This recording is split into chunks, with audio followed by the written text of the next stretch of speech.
লাইচ্ছে থুইছি বাইশেলাও যেটা ধরবো এককালে হস্তা। হ্যালো বন্ধুরা, আসসালামু আলাইকুম। সবাই কেমন আছেন? মই কিন্তু আপনাকে আলহামদুলিল্লাহ ভালোই আছি। তো আপনাকে সেই যে বিখ্যাত এককালে হোপ মার্কেট মিরপুর সেই জায়গায় মইও গেছিলাম কিন্তু যাই দেখি ওরা লাইচ্ছে থুইছে এককালে ধরলেই একসের দাম, যেটা ধরে হেডেই দাম। যতটা মোবাইলে দেখা যায় যে লাইচ্ছে থুইছে বাইশেলাও এককালে হস্তা, আসলে হস্তার কিছুই নেই, মোটামুটি ভালোই দাম আছে।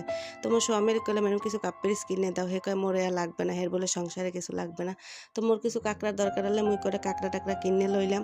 মোর দ্বারা কাঁকড়াগুলো ভালোই লাগছে, তো দামও কিন্তু মোটামুটি খারাপ আসলে না, ভালোই আসলে। এবার দিয়ে কত সুন্দর সুন্দর ক্লিপ, দুঃখের বিষয় মোর একটা মাইয়ে নাই, মাইয়ে থাকলে হয়তো বা লইতে পারতাম, কিন্তু মাইয়ে নেই। হেতে কী হয়েছে, বাগনি আছে না, বাগনি তো নিজের মাইয়ের মতোই, বাগনির লেগে করে ক্লিপ টিলিপ লইলাম ব্যান্ড। তো এগুলো কিন্তু ব্যাচগুলো কিন্তু দেখতে অনেক ভালোই আসলে, তো ব্যাচগুলো লইয়ে লইলাম। এবার আমার স্বামী কয় দুইটা থ্রি পিস লও, মুই তো কাল চাইয়ে রইলাম যে বলা সত্যি কি মোর থ্রি পিস কিনে দেবে। তো এরপরে যদি দুইটা থ্রি পিস লইলাম, এরপরে আই দিয়ে বুট বাজা, তো কটা বুট বাজা লইলাম, আই দিয়ে কতটি প্যান একাল লাইসে থইছে, তো পরার লগে পছন্দ হয় না, এরপর লইলাম না।